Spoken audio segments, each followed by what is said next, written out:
France, on peut pas dire que elle est apaisée, on peut pas dire qu'elle est vraiment dans une espèce de nirvana. Et au fond, c'est vrai, c'est une question que j'avais envie de vous poser, c'est le nom de votre parti, les Patriotes, Florent Philippot.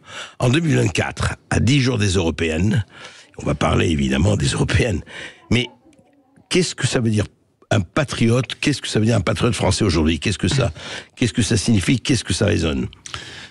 Un patriote, c'est quelqu'un qui n'a pas renoncé à la France, qui aime de tout son cœur, de toutes ses tripes, de toute sa raison la France, et qui n'accepte pas que certains qui se succèdent, il faut le dire, au gouvernement, à la tête de l'État, et obéissant à des entités au-dessus, on va en reparler, qui décident de plus en plus à la place du peuple français, ces gens-là ont décidé qu'il fallait mettre un point final à l'histoire de France.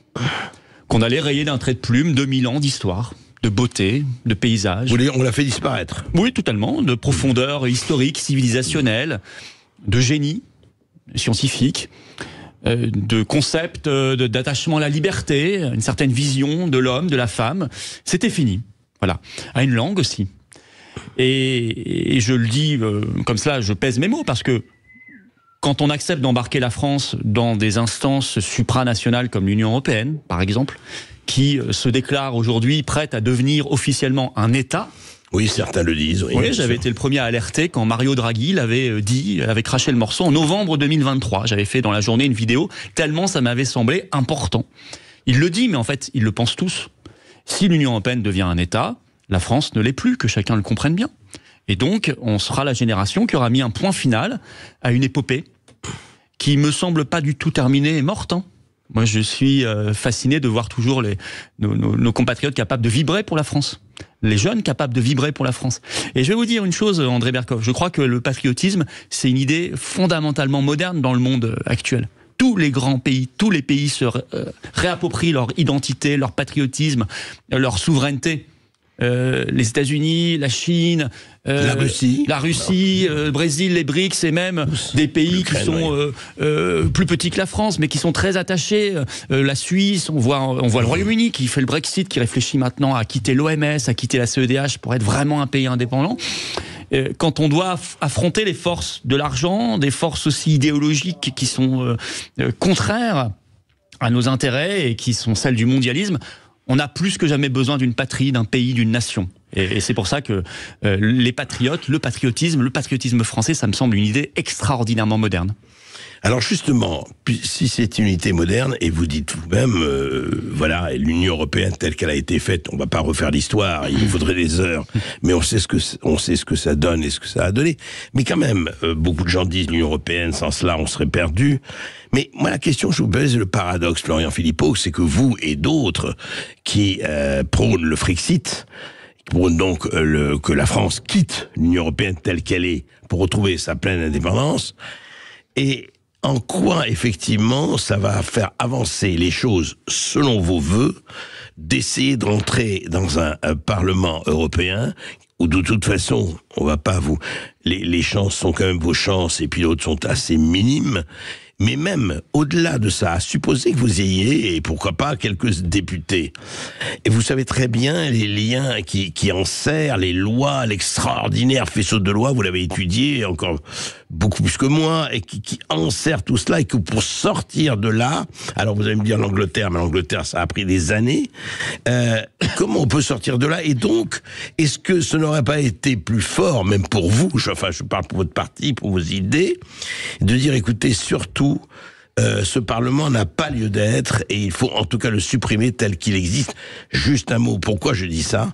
Ça m'a absolument frappé. Pour moi, le vote le plus terrifiant du Parlement européen, il n'y a pas longtemps, c'est quand ils ont voté à la majorité contre la transparence des contrats entre la Commission européenne et les laboratoires pharmaceutiques Pfizer et compagnie.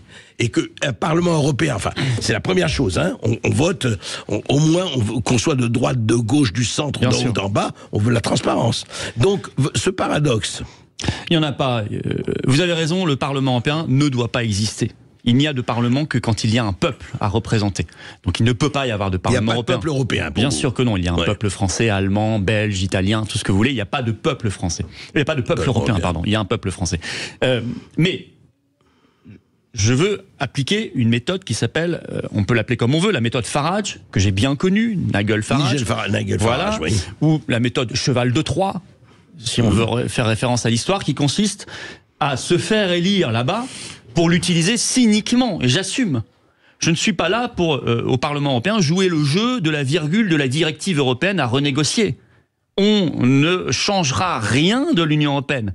Cette machine est infernale. Elle doit être détruite. Que les choses soient claires. Moi, je souhaite la destruction de l'Union européenne avant qu'elle détruise la France. Et c'est bien son projet. Donc on n'est pas là pour faire croire aux gens, comme toutes les listes à côté, la LFI, LR, RN, Reconquête, PS, enfin toutes, même les macronistes, qui vous disent en ce moment, comme tous les 5 ans... On veut garder la maison, oui, c'est ça. Et puis on va la réformer, on va repeindre les barreaux de notre prison, quoi, en fait. En vert, en bleu, en rose, en bleu marine, en bleu Reconquête, en rouge, en ce que vous voulez. C'est un mensonge. Il faut quitter la prison. Alors comment on utilise cyniquement le Parlement européen ? Farage a réussi parfaitement à le faire. Il s'est fait élire, ça lui a donné une notoriété. Il a utilisé cette caisse de résonance parce que c'en est une. Il a aussi utilisé le Parlement européen comme source d'information, parce que vous avez accès à des choses, des dossiers auxquels vous n'avez pas accès si vous n'y êtes pas. Et vous les faites connaître à votre peuple. Vous faites trembler les murs de cette institution. Nous, si on y est, je peux vous dire, avec Myriam Palomba, Pierre-Yves Rougeron, Jean-Frédéric Poisson, Valérie Lopi, Marc Doyer et d'autres, on sera là pour mettre le bazar, pour créer une espèce de révolution, celle du Frexit.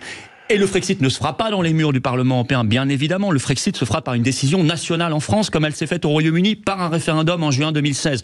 Mais notre capacité à être au Parlement européen accélérera le cours de l'histoire, fera entrer le Frexit dans le débat public, médiatique et politique, dont il est totalement absent aujourd'hui parce qu'il est évincé, et c'est totalement anormal. Et là, on va forcer le passage, en quelque sorte. C'est ça exactement la stratégie que nous avons. Oui. Si au passage, on peut bloquer des textes, on n'est pas là pour faire la politique de la terre brûlée, on les bloquera. Moi aussi, comme vous, j'ai été choqué par ce vote sur la non-transparence des contrats d'injection là, avec Pfizer. Je suis d'autant plus choqué que je suis celui qui a mené la lutte depuis des années dans la rue, dans les actions pour les libertés contre cette folie covidiste. Nous sommes le grand mouvement qui l'a fait, qui le fait, et c'est notre mouvement qui a porté plainte contre Ursula von der Leyen, je vous le rappelle, sur les SMS échangés avec Pfizer. Alors, Florent Philippot, en fait, votre stratégie, c'est l'entrisme comme un bon trotskiste, que vous n'êtes pas. Oui, mais ça, comme un bon patriote, je suis là pour détruire ce qui fait du tort à la France, ce qui détruit nos libertés, ce qui détruit la paix, ça on pourrait en parler, ce qui nous mène à la 3e guerre mondiale, ce qui a détruit notre agriculture, ce qui a détruit notre prix de l'énergie. Vous allez recevoir après quelqu'un de RTE, j'ai entendu, on paye 3 fois trop cher l'électricité parce qu'on est dans l'Union européenne, il faut que les gens comprennent. Je veux dire, marché européen d'électricité, on paye 3 fois trop cher l'électricité. Ce qui a détruit notre politique migratoire. Tous ceux qui vous font croire qu'ils vont arrêter l'immigration tout en restant dans Schengen, l'Union européenne et la CEDH, ce sont des clowns.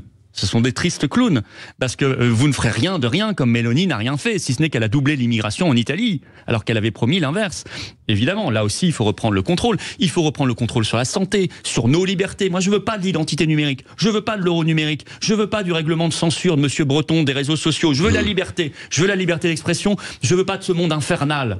L'Union européenne, c'est le monde infernal des QR codes, des restrictions, de la censure, de la pénurie, de la guerre, de l'austérité, qui nous pique en plus 15 milliards par an. Ça nous ruine. C'est un monde corrompu. Ils sont tous corrompus là-dedans. Surpayés et ils trouvent quand même le moyen d'être corrompus. Vous voyez, il n'y a rien à garder là-dedans. Donc on utilise cyniquement ce système contre lui, on pourrait dire que c'est un peu le judo, et on retourne contre l'adversaire des choses, et on se libère de cet enfer, et on aura un bel avenir. Alors, sauf que Florian Philippot, tout ça est bel et beau, mais 2 choses. D'abord, vous dites qu'il n'y a que, vous savez, on dit en général, tout est bon, il n'y a rien à jeter. Vous dites tout est nul et il y a tout à jeter dans l'Union européenne. Sauf que vous parlez de Nigel Farage. Ça prend du temps, ça. Alors, est-ce que vous pensez très sincèrement et réalistement que ça, avant 10 ou 15 ans, ça a pris 10 à 15 ans à Nigel Farage, vous arriverez à un quelconque résultat? Oui, nous sommes compte tenu de les choses étant ce qu'elles sont. Comme oui, d'abord, Farage, moi j'ai beaucoup discuté avec lui, il m'a dit, tu tiens bon sur tes convictions et tu as raison. Voilà. Et il faut jamais les lâcher. Je ne sais pas combien de temps ça prendra. Je n'ai pas de baguette magique et je n'ai pas de boule de cristal. Mais je sais simplement que si on ne mène pas le combat, on le perdra. Donc moi, j'ai l'obligation de le mener et je le mène avec cœur et avec raison. 2, je pense qu'honnêtement, Farage a commencé son combat en 93 quand il a créé le UKIP. Oui. Aujourd'hui, l'état d'esprit des gens est beaucoup plus avancé qu'en 93. Vous savez, la crise Covid, la crise de l'Ukraine, la révolte paysanne d'il y a quelques mois, la crise énergétique, Et on pourrait en citer quelques autres. Les scandales Pfizergate, Qatargate, etc. sur la réalité de la corruption de l'Union européenne ont ouvert les yeux de masse de gens. Moi, je le vois, hein. J'étais hier en grande réunion publique en Alsace, j'ai fait un petit sondage. J'ai dit levez le bras ceux qui ne s'intéressaient pas à la chose publique avant l'affaire du Covid et ceux qui ont le sentiment d'avoir pigé beaucoup de choses depuis le Covid. J'ai la moitié au moins de l'Assemblée qui a levé le bras. Vous voyez, on était des centaines et des centaines. Hein. Donc, aujourd'hui, l'opinion publique a compris beaucoup de choses parce que les crises ont révélé beaucoup de choses. Donc, on peut aller beaucoup plus vite. Et il faut être très clair. Le Frexit, on le mènera par cette opération au Parlement européen en ayant des élus. Mais moi, je ne me restreins pas à cela.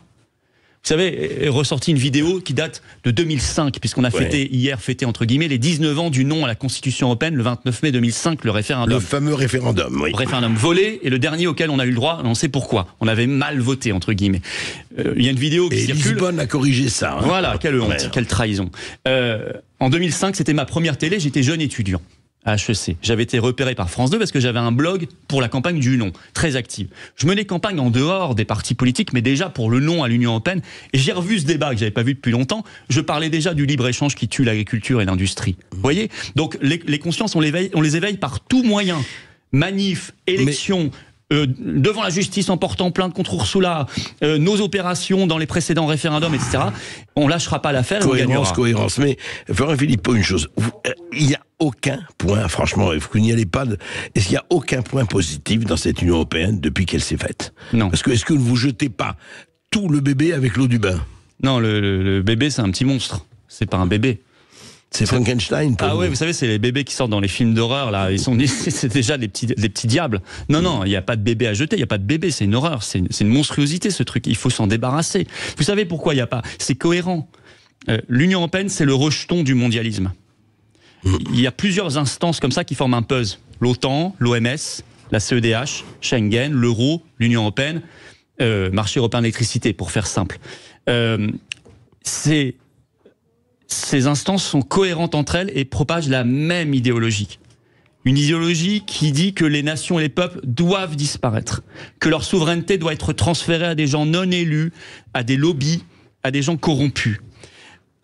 Que les libertés doivent disparaître. C'est la politique des passes, il y a eu sanitaire, vaccinal, carbone, qui nous menace, et demain le crédit social. Que la paix doit disparaître. Parce que des peuples qui vivent en permanence en tension et sous état de guerre ou de pré-guerre comme nous depuis maintenant des années, ce sont des peuples qui sont plus facilement manipulables parce qu'ils ont peur, parce qu'on entretient le management par la peur. On va en parler tout de suite. Les services.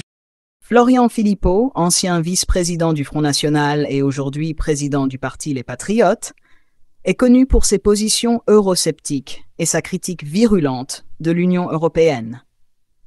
Dans son discours où il qualifie l'UE de machine infernale, il dénonce ce qu'il perçoit comme une perte de souveraineté des États membres au profit d'institutions supranationales, qu'il considère bureaucratiques et éloignées des préoccupations des citoyens européens. Selon lui, l'UE n'est plus un outil de coopération entre les nations, mais un système rigide qui impose ses décisions, souvent au détriment des intérêts nationaux.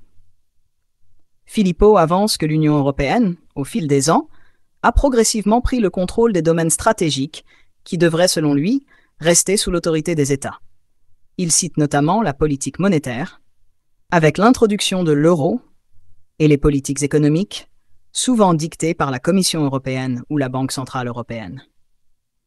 Pour lui, ces institutions imposent des mesures d'austérité aux pays en difficulté, comme cela a été le cas avec la Grèce durant la crise financière.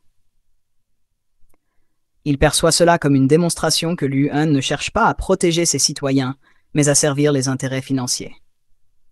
Il critique également la politique migratoire de l'Union, qui, selon lui, met à mal les frontières nationales en favorisant l'immigration massive.